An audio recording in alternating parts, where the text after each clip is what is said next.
नमस्कार मित्रांनो, माझ्या शैकी वकील चॅनलमध्ये तुमचं सहर्ष स्वागत आहे.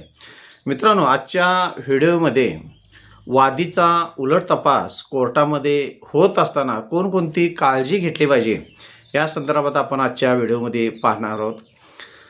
ज्यावेळी आपण कोर्टामध्ये एखादा दावा दाखल करतो किंवा केस दाखल करतो, त्यावेळी ही तुमची भूमिका जी असते ती वादी म्हणून भूमिका असते. आणि ज्याच्या विरोधात तुम्ही कोर्टामध्ये दावा दाखल करताय, जे विरोधक असतात त्यांना प्रतिवादी म्हटलं जातं. म्हणजे वादी आणि प्रतिवादी असं म्हटलं जातं.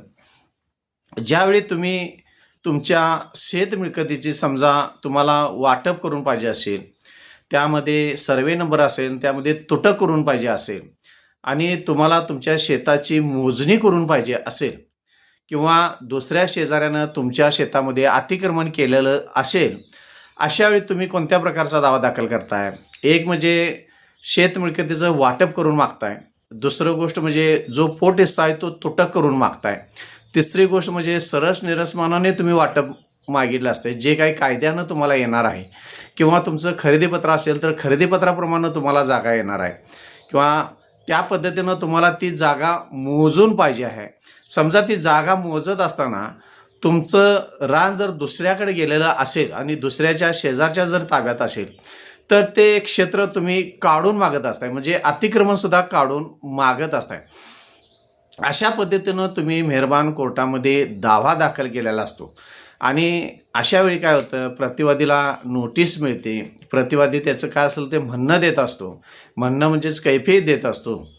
आणि त्यानंतर जे मुद्दा येतो कोर्टातला, तो पुरावे हजर करण्याचा येतो. आणि ज्यावेळी मित्रांनो तुम्ही केस दाखल करताय, त्याला प्रतिवादीचं म्हणणं येतंय आणि त्यानंतर महत्त्वाचा मुद्दा काढला येतो, तर त्यामध्ये मुद्दे काढले जातात. तुम्हाला वाटप करून तुमचा हिस्सा आहे का त्यामध्ये, हा एक मुद्दा येतो. दुसरा, तुमच्या क्षेत्रामध्ये अतिक्रमण झालेलं आहे का, तुमचा पोट हिस्सा जो आहे तो तुटक करून तुम्हाला मिळण्यास तुम्ही त्याबद्दल पात्र आहे का. अशा पद्धतीनं अनेक वेगवेगळे मुद्दे तुमच्या केसमध्ये निघत असतात. किंवा तुम्ही तुमचा त्यामध्ये अतिक्रमण झालेलं आहे हे तुम्ही सिद्ध करू शकता का. अशा पद्धतीनं ज्यावेळी तुमचे मुद्दे निघतात, त्यावेळी महत्त्वाचा प्रश्न येतो की तुम्हाला पुरावे द्यावे लागत असतात. आता वादीतर्फे पहिला पुरावा कुठला दिला जातो मित्रांनो, तर वादीचं अफिडेव्हिट. तुम्ही ज्यावेळी कोर्टामध्ये सुरुवातीला दावा दाखल करताय, त्यावेळं प्रतिवादीनं असं केलं, प्रतिवादीनं अतिक्रमण केलं, प्रतिवादीनं वाटून दिलं नाही, प्रतिवादीनं वाद निर्माण केला किंवा तंटा निर्माण केला, अशा पद्धतीनं तुम्ही दावा दाखल केलेला असता. आणि जे तुम्ही अफिडेव्हिट घालताय सुरुवातीला, तुमचा पुरावा पहिल्यांदा जो तुम्ही घालताय, त्यामध्ये असं म्हणताय की माझी शेत मिळकत मला मोजून पाहिजे आहे आणि जो प्रतिवादी आहे त्यानं माझी शेत मिळकत मोजून दिलेली नाही किंवा हिस्सा कायदेशीररित्या तुटक करून दिला नाही किंवा माझ्या हिश्श्यामध्ये अतिक्रमण केलेलं आहे. अशा पद्धतीनं तुम्ही सुरुवातीचं तुमचं अफिडेव्हिट मेहरबान कोर्टामध्ये हजर केलेलं असतं. आणि दाव्याची प्रत असते आणि तुमची अफिडेव्हिटची प्रत असते. ही सुरुवातीला तुम्ही दाखल करत असताना जे तुम्ही दाव्यामध्ये जे म्हणलंय किंवा दावा दाखल करताना तुम्ही जे कोर्टाला सांगितलंय मित्रांनो, तेच तुमच्या अफिडेव्हिटमध्ये आलं पाहिजे. जर तुमच्या दाव्यामध्ये मजकूर वेगळा असेल, तुमच्या अफिडेव्हिटमध्ये जर मजकूर वेगळा असेल, तर तुम्ही इथं तुमची केस हरू शकताय. हे तुम्हाला आधी काळजी घेतली पाहिजे की तुम्ही ज्यावेळी दावा दाखल करताय, त्यावेळी तुम्ही जे अफिडेव्हिट पुरावा म्हणून पहिला हजर करताय, तो मजकूर आणि दाव्यातला मजकूर हा तंतोतंत जुळलाच पाहिजे, तरच तुमच्याकडं 100% केस होऊ शकते. त्यानंतर काय करताय तुम्ही, योग्य ते पुरावं तुम्ही काही पुरावं तुम्ही सुरुवातीला दावा दाखल करत असताना मग 7/12 उतारा असेल किंवा तुम्ही कच्ची मोजणी केलेली असेल किंवा सरकारी मोजणी केलेली असेल किंवा त्या संदर्भात काही कोर्टाचे न्यायनिर्णय असतील, 7/12 उतारा असेल, 8 असेल किंवा त्या संबंधित काही कायदेशीर कागदपत्र जर शासकीय कार्यालयातून तुम्हाला हजर करायचे असतील, तर तुम्ही ती कागदपत्र हजर केलेली असतात. आणि त्यानंतर तुमचे पुरावे झाल्यानंतर हे प्रतिवादीचं पुरावं दिलं जात असतं. आता इथं मुद्दा येतो की ज्यावेळी तुम्ही तुमचं अफिडेव्हिट कोर्टामध्ये देत असताय त्यावेळी तुमचा उलट तपास घेतला जातो आणि ह्या उलट तपासामध्ये कोणती काळजी घेणं हे आज व्हिडिओमध्ये आपण फार महत्त्वाचं पाहत आहोत. ज्यावेळी तुम्हाला मित्रांनो तुम्ही कोर्टामध्ये जाताय त्यावेळी पहिल्यांदा तुमच्या मनावर फार मोठं प्रेशर येत असतं, टेन्शन येत असतं. कारण काही शेतकरी वर्ग ज्यांची केसेस कोर्टामध्ये आहेत किंवा काही अशी मंडळी आहेत जी सुशिक्षित असूनसुद्धा कोर्टाची किंवा दवाखान्याची कधी पायरी चढलेलं नसतात.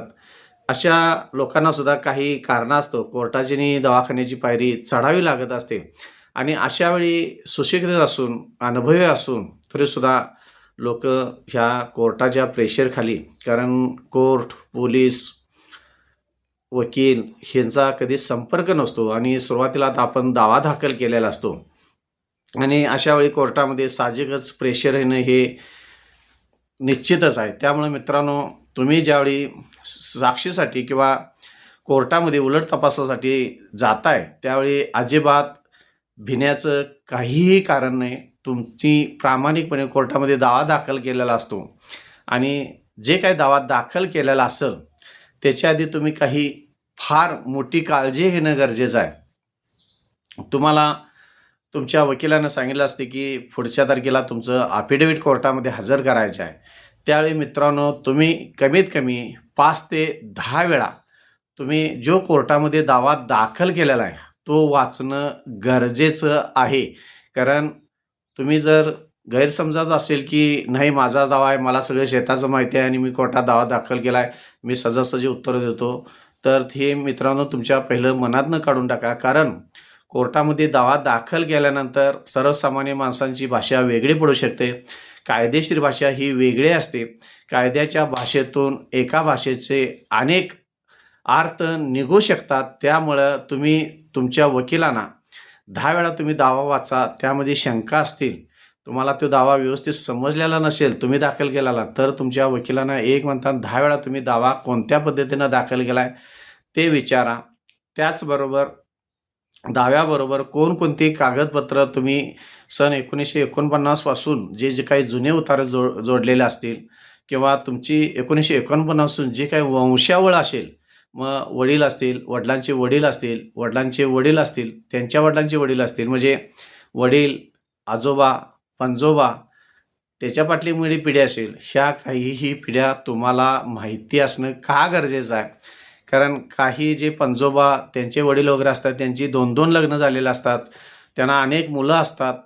त्यामुळं गुंतागुंत दाव्यामध्ये फार होण्याची शक्यता असते आणि जर वंशावळ तुमची 2 बायका 3 बायका असं जर आजोबांचं असेल किंवा वडिलांच्या 2 बायका असतील किंवा एकाला नांदेवलेलं नसेल, दुसरीला 2 मुलं असतील किंवा पहिलीला 2-3 मुली असतील, मुलासाठी दुसरं लग्न केलेलं असेल, तर अशामध्ये तुमच्या क्षेत्राची शेतमिळकतीची वाटणी जास्त होत असते.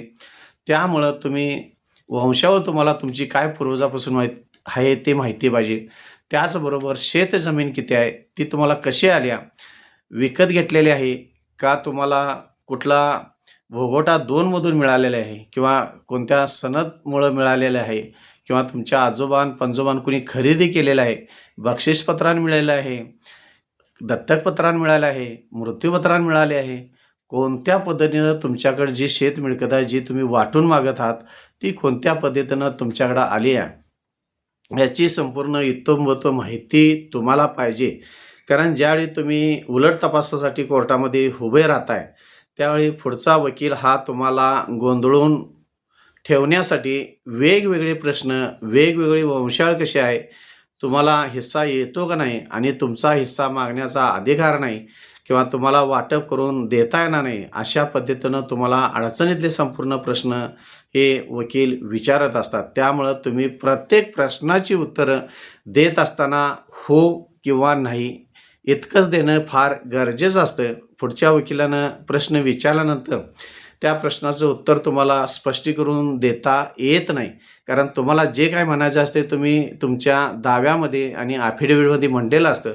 त्यामुळं पुढचा वकील तुम्हाला जे काय प्रश्न विचारतील तेवढं त्याचं उत्तर तुम्हाला हो किंवा नाही अशा शब्दातच तुम्हाला द्यावं लागत असतं. त्यामुळे मित्रांनो, उलट तपास ज्यावेळी तुमचा घेत असतात त्यावेळी थोडं गोंधळून जाऊ नकोसा तुम्ही.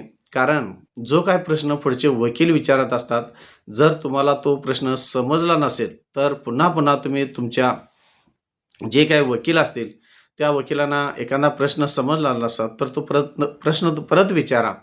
नाही समजला तर पुन्हा 4 वेळा तुम्ही प्रश्न विचारा. कारण जोपर्यंत तुम्हाला प्रश्न समजत नाही, तोपर्यंत त्या प्रश्नाचं उत्तर चुकीचा देण्याचा प्रयत्न करू नका. आणि कोर्ट असू द्यात, समोर वकील भरपूर असतात, इतर पक्षकार असतात, का बाहेर पोलीस बसलेले असतात, असं एक प्रेशरचं वातावरण असतं. त्यामुळं तुम्ही अजिबात भिवून जाण्याचं काहीही कारण नाही. कारण तुम्ही काही कुणाचा खून केला नसतो, काय मारामारी करून तिथे गेलेला नसता. तुम्ही एक प्रामाणिकपणे न्याय कोर्टामध्ये मागायसाठी गेलेला असता. त्यामुळं कोर्ट तुम्हाला डायरेक्ट शिक्षा करणार, चुकीचं झालं म्हणजे तुमच्या विरोधात निकाल देणार, असं काहीही होत नाही. त्यामुळं तुम्ही कोणतंही म्हणावं, अजिबात प्रेशर घेता कामा नये. तुम्ही प्रश्नाची उत्तरं योग्य, व्यवस्थित देणं फार गरजेचं आहे. कारण उलट तपास घेत असताना पुढचा वकील जास्तीत जास्त तुम्ही कसं गोंधळून, कसं चुकीचं जर प्रश्न विचारून तुमच्याकडं काय सत्य आहे, ते काढण्याचा प्रयत्न करत असतात. त्यामुळं तुम्ही कोर्टासमोर जात असताना एक म्हणजे सत्यानं समोर जावा, योग्य त्या पद्धतीनं समोर जावा. चुकीच्या पद्धतीनं कोणतंही उत्तर देऊ नका. जे दाव्यामध्ये तुम्ही दाखल केलेलं आहे किंवा ॲफिडेव्हिटमध्ये जे काही तुम्ही म्हटलेलं आहे किंवा जे काही पुरावे जोडलेले आहेत, त्यांचा तंतोतंत ही जुळणी व्यवस्थित होऊन तुमची व्यवस्थित ही उलट तपास झाला पाहिजे.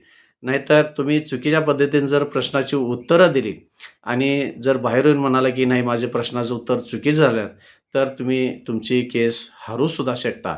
त्यामुळं कोर्टामध्ये तुम्ही उलट तुमचा तपास घेत असतात, त्यावेळी प्रत्येक प्रश्नाचा जो काही तुम्हाला प्रश्न विचारेल, त्या प्रश्नाचा योग्य असा समजून उमजूनच त्या प्रश्नाची उत्तरं तुम्ही मित्रांनो देणं फार गरजेचं आहे.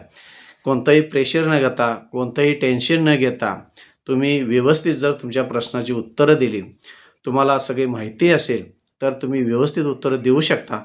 त्या पद्धतीनं उलट तपास हा तुमचा चांगल्या पद्धतीनं होत असतो.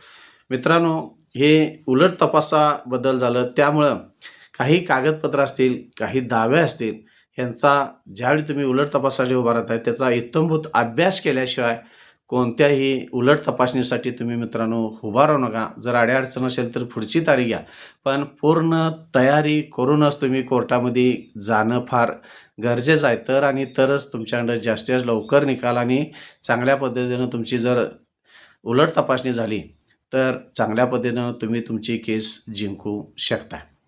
माझ्या जर चॅनलला सबस्क्राईब केले नसेल, तर चॅनलला सबस्क्राईब करा, लाईक करा, शेअर करा. धन्यवाद.